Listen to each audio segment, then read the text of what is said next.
Olá, gente, tudo bem? Não sei se é bom dia, boa tarde, boa noite para vocês, mas já estamos aqui e a gente vai falar um pouquinho hoje de um caso muito legal. É um adulto que apresenta um quadro que a gente chama de Fuso Extreme, é um grafo-elemento no traçado, a gente vai ver isso bem bonitinho. Geralmente ele é um marcador de dificuldade de aprendizagem e esse paciente realmente ele chega ao consultório com uma dificuldade muito grande nos primeiros anos de faculdade. Hoje em dia, graças a Deus, já está formado, já está bem, o tratamento foi super eficaz para ele, muito feliz. Porém, a gente vai ver aqui essas questões de uma forma muito clara. Espero que vocês gostem, né? Tá sendo muito legal esses casos. Então, a gente pega aqui um caso de Fuso Extreme. A gente tem aqui um pouquinho mais do que 10 minutos de gravação.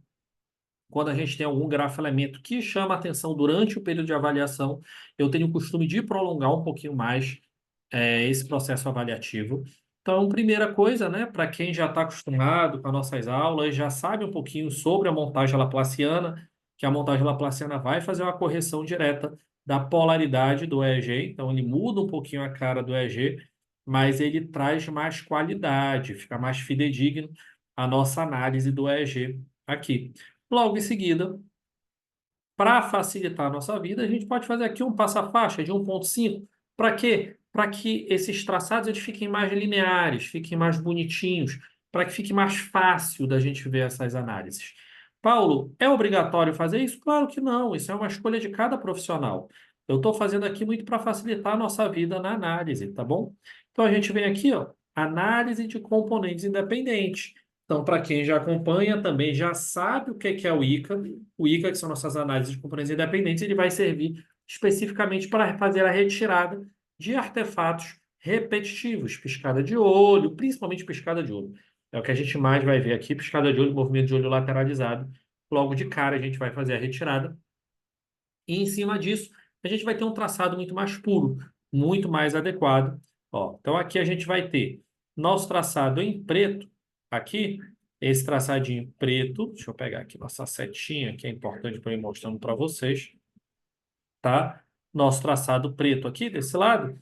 Esse traçado aqui é o nosso traçado que a gente chama de raw data, é o nosso traçado original. Esses daqui em verde são os nossos traçados dos componentes. E essas cabeças aqui em cima, todas elas são dos nossos componentes. Uma das coisas que é muito bacana e muito importante da gente analisar é que no ICA, geralmente a gente vai querer tirar logo as piscadas de olho. Então, eu vou logo observar quais são as cabecinhas que têm essa marcação na frente, ó. Polaridade eletronegativa, polaridade eletropositiva, polaridade eletropositiva, polaridade eletronegativa. O nosso IK1, tá? E o nosso IK14, eles estão vinculados aos nossos movimentos oculares lateralizados, tá bom? Então, são movimentos oculares, porém são lateralizados. E o nosso IK0 é a nossa piscada de olho. Para quem não fez curso ainda com a Bioneuro e vai fazer com certeza, tá? Já sabe que movimento de olho não é eletromiografia, não é músculo, é polaridade. O nosso olho tem polaridade e essa polaridade do olho afeta diretamente as atividades encefálicas. Então, o que é que eu vou fazer? IK1, IK0, IK14. IK1, IK0, IK14. Esses aqui eu já sei que eu vou fazer a retirada deles. Então, o que que a gente vai fazer agora? Para a gente ver assim, Paulo, tu está falando é verdade? Será que esse negócio funciona mesmo? Funciona. Vamos lá. Eu quero que vocês olhem aqui só nossas piscadinhas de olho. Várias piscadinhas de olho já nessa nossa primeira página. Tá? O nosso paciente piscou bastante o olho logo no início. Então, agora eu vou vir aqui, eu já marquei todos os componentes e eu vou fazer a retirada. Eu vou atualizar esses componentes. Olha como esses grafo-elementos de piscada de olho, ó, já não existem mais. Foram retirados. E agora, a gente tem um traçado muito mais puro, muito mais organizado, muito melhor. Tá bom? Então, temos aqui o nosso traçado, bem bonitinho, todo limpo. Ah, é importante também, tá? A gente não tira somente aquela piscada de olho lá da primeira página. A gente tira de todo o nosso EG esse grafo elemento. Ok? Algumas pessoas que já talvez trabalhem com EG, mas que ainda não têm uma prática tão profunda, vão falar assim, Paulo, será que isso aqui não é eletromiografia? Não. Aqui a gente tem uma grafologia que a gente chama de sinusal. Ele vai para cima, para baixo, para cima, para baixo. Ele não tem quebras em cima e ele não tem quebras embaixo. Então, realmente, isso aqui é cérebro. Você acabou de ver o que a gente chama de fuso extreme, tá bom? Então, aqui a gente já tem o fuso extreme, a gente já viu, mas a gente vai ver em mais detalhes aqui. Vamos lá, vamos finalizar o nosso ICA. Fizemos a nossa limpeza, finalizar o nosso ICA, sim. E nós vamos voltar para cá e agora o nosso software, o famoso BioWave, ele vai fazer toda a correção desse processo para a gente e vai entregar para a gente o traçado bem limpinho e bem bonito, ó, bem organizadinho. E agora eu vou andar com esse EG para ver se tem alguma coisa para eu tirar. Olha isso aqui, ó. Isso aqui foi algum movimento dele. A gente faz a retirada, tá? Ó, aqui provavelmente também. Aqui também. E eu vou cortando esses trechos aqui, que eu sei que não são atividades encefálicas. Ó. Isso aqui não é uma atividade encefálica. Isso aqui é uma piscada de olho, alguma questão que passou lá no ICA. E olha como a gente vai olhando esse EEG dele. Que interessante, né, gente? É um EEG que mostra para a gente uma atividade frontalizada muito rápida, com atividades rápidas e com betas fusiformes. Ó. O que é o beta fusiforme? O beta fusiforme é esse beta que parece uma mola. Ele é uma molinha, ele sobe, ele desce, ele sobe, ele desce. Ele é pequenininho, sobe, depois ele desce. Ó, como ele faz uma mola, tá? E isso é um gráfico fusiforme, isso é um fuso, tá? Por isso a gente chama ele de fuso extreme, porque eu tenho fuso contínuo aqui nos frontais, tá bom? Então vamos continuar limpando aqui o nosso EG, para a gente também não fazer um vídeo tão longo, né? Sei que vocês não gostam de assistir vídeos longos, a gente faz um negócio um pouquinho mais curto, mas, como vocês já sabem também, a gente não abre mão de conteúdo. Então, a gente precisa passar bastante conteúdo para vocês, por mais que aqui a gente tenha um vídeo que não é um vídeo, ah, você estou fazendo um curso. Não, a gente não está fazendo um curso. A gente está fazendo uma análise básica de um traçado e observando um grafo elemento. E vocês estão podendo ver uma pessoa que já tem uma experiência um pouquinho maior, tá? Fazer a limpeza de um traçado, tá? E que no futuro, quem sabe, não serão vocês aqui desse lado, fazendo esse tipo de limpeza, tá? De traçado. Olha lá. Então, aqui nós temos aqui uma interferência. A gente corta. Aqui no nosso software, a gente vai vir aqui, ó, efetuar o corte. Fiz todo o corte, retirei todas essas áreas de interferências encefálicas, tá? Que não são positivas para a gente, eu não quero ter elas no meu traçado. Então, agora eu tenho o meu traçado 100% limpo. Olha lá, bem bonitinho. O que que chama muita atenção nesse EG, gente?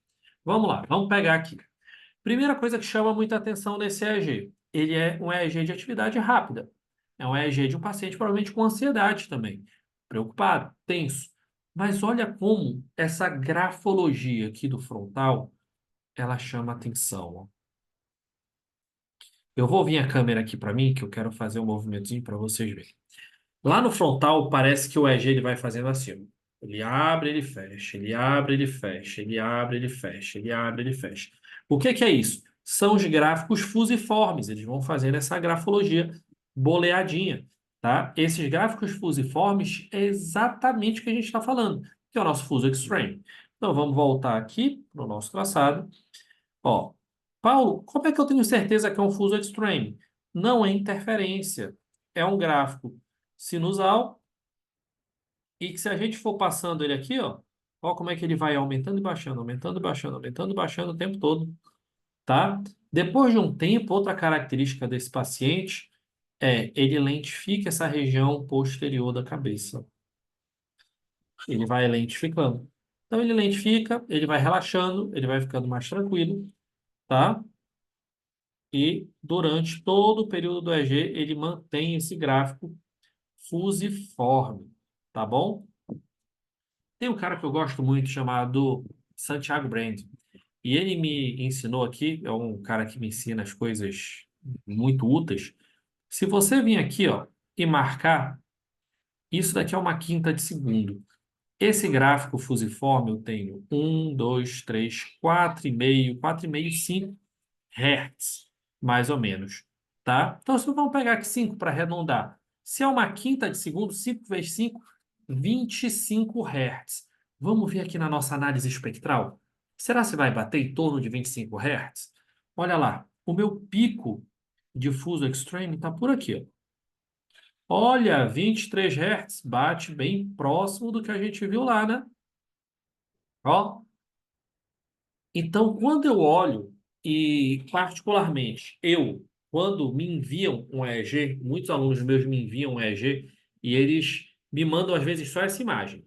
Eles me mandam essa imagem, eu falo para eles, ó, me manda o traçado. Aí ele me manda o traçado limpo, eu falo, não, me manda o traçado sujo, eu quero ver todos os detalhes. Então, isso daqui, se você me manda somente essa imagem, eu vou achar que isso aqui é interferência muscular, de testa, de franzer a testa do paciente mais irritado, mas não. Isso daqui é o fuso extreme do nosso paciente. Olha como é que o pico de alfa dele, ele vai se apresentar dentro do padrão normal, ó, 10,50. Ele não tem um prejuízo cognitivo significativo, tá? Mas o fuso extreme faz ele ter dificuldade na cognição, ok? Então, a parte posterior da cabeça, de certa forma, está equilibrada. A parte frontal da cabeça está recheada de fuso extreme, tá? Então, o que que a gente vai vir? Topografias. Olha lá, teta, delta, frontal. Isso aqui já me chamou a atenção. Paulo, mas eu não vi esse delta e esse teta aqui, cara. Eu também não vi esse delta e teta aqui tão forte. Mas aqui ele está me mostrando. E isso vai me chamar a atenção quando eu for olhar minha razão teta-beta. Será se ele tem alguma questão de TDAH? Segundo a literatura, razão teta-beta é um dos bons marcadores de TDAH. Então, olha lá o nosso fuso extreme no beta 2, do beta 3, mais ativado no hemisfério esquerdo, mais lógico, mais racional, mais funcional nesse sentido. Tá bom? Essa tabela de amplitude, que a gente não vai se preocupar agora. Olha a nossa razão teta-beta dentro do esperado para a faixa etária, 1,14, muito mais próximo da ansiedade, ok? Então, essa atividade topográfica aqui de delta e teta, ele não vai ser uma preocupação para mim neste momento. Nesse momento, minha preocupação é essa ativação aqui anterior de ondas rápidas. Então, o que é que a gente faz no paciente desse, Paulo? Cara, para quem já faz curso com a gente já sabe, né? A gente vai vir aqui reduzir a atividade. Provavelmente a gente vai pegar essa atividade, um janelamento aqui em torno de 18 Hz, tá? Até eu gosto de fazer uma inibição até em torno de 40. Então, eu vou fazer uma inibição bem grande de ondas, tá? E vou reforçar. Geralmente, a gente vai reforçar o que a gente chama de ritmo sensório motor. Porém, eu não posso chamar de ritmo sensório motor aqui na parte anterior da cabeça. Ritmo sensório motor somente se estiver em C3, CZ e C4. Se está aqui na frente, eu vou chamar ele de beta 1. Então, eu vou fazer um reforço de 12 a 15 Hz, que está dentro da nossa faixa de perfusão neutral positiva. Vamos trabalhar diretamente as duas atividades que chamam mais atenção, F3 e F4. Processo em torno de 20 sessões, paciente estabilizado, bem funcional, conseguiu render bem na faculdade e hoje, graças a Deus, é um profissional formado e muito bem formado. Gente, muito obrigado. Se ficou alguma dúvida, coloquem as perguntas aqui, tá bom? Vou estar sempre à disposição de vocês. E se vocês quiserem um vídeo de outro tema, Paulo, eu queria saber do tema X. Bota aí, se eu tiver um EG, a gente vai fazer e colocar aqui para vocês, tá bom? Grande abraço, até a próxima.